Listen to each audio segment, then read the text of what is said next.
Hi friends, welcome to Flavour Studio. எல்லாரும் நல்லா இருக்கீங்களா? இன்னைக்கு நம்ம சேனல்ல வெயிலுக்கு இதமா குளு கடல் பாசி ரொம்ப ஆரோக்கியமான முறையில் எப்படி தயாரிக்கிறது அப்படினு தான் பார்க்க போறோம். இன்னைக்கு நான் இதுக்கு வெள்ளை சக்கரை எதுவும் யூஸ் பண்ணல. முழுக்க கருப்பட்டி யூஸ் பண்ணி சூப்பரா டபுள் லேயர் agar வந்து நான் பண்ணியிருக்கேன். உடலுக்கு நல்ல ஒரு குளிர்ச்சி தந்து உஷ்ணத்தை குறைக்கக்கூடிய இந்த கடல் பாசி புட்டிங்கை எப்படி செய்யறதுன்னு பார்க்கிறதுக்கு முன்னால நம்ம ஃப்ளேவர் ஸ்டுடியோ யூடியூப் சேனலை சப்ஸ்கிரைப் பண்ணிட்டு கூடவே பக்கத்தில் இருக்கிற பெல் பட்டனையும் கிளிக் பண்ணி வச்சுக்கோங்க. நான் புதுசாக எப்போ ரெசிபி அப்டேட் கொடுத்தாலும் உங்களுக்கு நோட்டிஃபிகேஷன் வரும். ஸோ நீங்கள் மிஸ் பண்ணாமல் பார்த்து அதை ட்ரை பண்ணலாம். ஓகே, இப்போ வீடியோக்குள்ளே போகலாம். இன்றைக்கி இதுக்கு நான் 4 கப் அளவு தண்ணி எடுத்திருக்கேன். 1 கப் அப்படிங்கிறது பார்த்தீங்கன்னா 250 ml வருங்க. தண்ணி லேசாக சூடாகி வரப்போகும்போது நீங்கள் 1 கப் அளவில் கருப்பட்டி நல்லா பொடிச்சு சேர்த்துக்கோங்க. இப்போ தண்ணி கொதிக்க போகும்போதே என்ன ஆகும்னா கருப்பட்டி நல்லா கரைய ஆரம்பிச்சிரும். கருப்பட்டிக்கு பதிலாக நீங்கள் வெல்லம் யூஸ் பண்ணுறதுனால யூஸ் பண்ணலாம், இல்லை நாட்டு சக்கரை கூட நல்லா தான் இருக்கும். இனிப்பு அளவுக்கு தகுந்த மாதிரி நீங்கள் அந்த இனிப்பு வகைகளோட அளவுகளை பார்த்துக்கோங்க. இப்போ கருப்பட்டி நல்லா கரைஞ்சி கொதி வர ஆரம்பிச்சிருச்சு. இந்த ஸ்டேஜில் நான் வந்து ஒரு 10 கிராம் அளவில் அகர் பவுடர் வந்து சேர்த்துக்கிறேன்.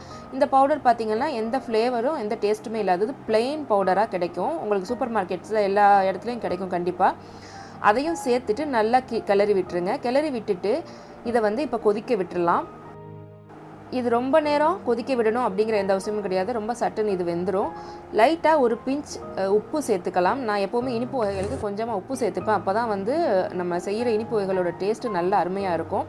இப்போ அது நல்லா லேசாக கொதிக்க ஆரம்பிக்கவும் 1 கப் அளவில் நான் தேங்காய் பால் சேர்த்துக்கிறேன். எந்த கப்பில் நம்ம வந்து தண்ணி எடுத்தோமோ அதே கப்பில் தான் நான் அளவுகள் உங்களுக்கு சொல்லிகிட்ருக்கேன். இந்த வீடியோவில் இன்றைக்கி நான் யூஸ் பண்ணியிருக்கிறது 1 கப் அப்படிங்கிறது 250 ml வருங்க. இப்போ தேங்காய் பால் சேர்த்துட்டு இதை ஒரு 2லேருந்து 3 நிமிஷம் நல்லா கொதிக்க விடுங்க. தேங்காய் பால் சேர்த்ததுக்கப்புறம் கொஞ்சம் கவனமாக பார்த்துட்டே இருக்கும். கொஞ்சம் அசந்திங்கனாலும் பட்டுன்னு தேங்காய் பால் வந்து பொங்கி வழிஞ்சு அடுப்பெல்லாம் நாசமாயிடும். அதனால் கொஞ்சம் கவனமாக மீடியம் லோ ஃப்ளேம்லேயே வச்சு கொதிக்க விடுங்க. 2லேருந்து 3 நிமிஷம் தான். ரொம்ப நேரம் வேக வச்சிங்கனாலும் வந்து ஹார்ட் ஆயிரும். ஸோ வந்து கொஞ்சம் கவனமாக ஒரு 2 அல்லது 3 நிமிஷம் மட்டுமே மிதமான தீயில வச்சு இதை கிளறிக்கிட்டே இருங்க. சட்டுன்னு ரெடி ஆயிரும். நான் நல்லா 3 நிமிஷம் கொதித்து நம்ம சேர்த்த அகர் பவுடர் எல்லாமே வெந்து ரெடியாக இருக்கும். இப்போ வந்து நம்ம அடுப்பை ஆஃப் பண்ணிடலாம். ஆஃப் பண்ணிவிட்டு இதை இறக்கிடலாம். இறக்கிட்டு இந்த மாதிரி ஒரு கிளாஸ் கண்டெய்னரில் நான் மாற்றிக்க போகிறேன். நீங்கள் வந்து அகரை வந்து இந்த மாதிரி வடிகட்டி சேர்த்துக்கோங்க. ஏன்னா நம்ம வந்து கருப்பட்டி சேர்த்துருக்கோம். அதில் ஏதாவது மண் அந்த மாதிரி சின்ன டஸ்ட் இருந்ததுன்னா இந்த மாதிரி நீங்கள் வடிகட்ட போகும்போது ரிமூவ் பண்ணிடலாம். அப்புறம் ஒரு சின்ன டிப்ஸ் என்னதுன்னா, நீங்கள் எந்த பவுலில் ஊற்ற போகிறீங்களோ அந்த பவுலை நல்லா அலசிட்டு லேசாக தண்ணி இருக்க மாதிரி பார்த்துக்கோங்க. நீங்கள் இந்த நம்ம அகர் காய்ச்சி ஊற்றுறதுக்கு முன்னால் தொடச்சிட்டு ஃபுல்லாக ட்ரை பண்ணிட்டீங்கன்னா எடுக்கிறதுக்கு கொஞ்சம் கஷ்டமாக இருக்கும். கொஞ்சம் லேசாக தண்ணி இருக்க மாதிரி வச்சு நீங்கள் இதை ஊற்றுனீங்கன்னா ரொம்ப சுலபமாக இதை வந்து நீங்கள் எடுக்க முடியும். இதை வந்து இந்த மாதிரி மூடி போட்டுட்டு இப்போ ஃப்ரிட்ஜில் வச்சிடலாம். நல்லா செட் ஆகிற வரைக்கும் ஃப்ரிட்ஜில் வச்சுருங்க. டைட்டாக மூட வேணாம், சும்மா எதுவும் தூசி எதுவும் பற்றாமல் இருக்கக்காக மேலாப்பில் மூடி போட்டு வைக்கலாம். இப்போ நல்லா செட் ஆனதுக்கப்புறம் எடுத்து பார்த்தீங்கன்னா இந்த மாதிரி நல்லா அழகாக 2 லேயராக அது ஃபார்ம் ஆகிருக்கும். இதை வந்து இப்போ தேவையான ஷேப்பில் நம்ம வந்து கட் பண்ணி எடுத்துக்கலாம். நான் இன்றைக்கி வந்து குக்கீஸ் கட்டர் மாவு கட் பண்ணுறது வச்சு இந்த மாதிரி வெட்டி எடுத்துக்க போகிறேன்.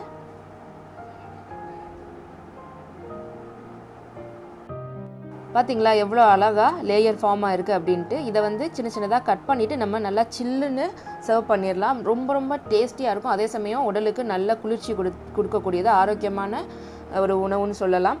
கண்டிப்பாக இதை நீங்கள் ட்ரை பண்ணி பார்த்துட்டு உங்களுக்கு பிடிச்சிருந்ததா அப்படிங்கிற விஷயத்தை கமெண்ட் செக்ஷனில் மறக்காமல் என் கூட ஷேர் பண்ணிக்கோங்க.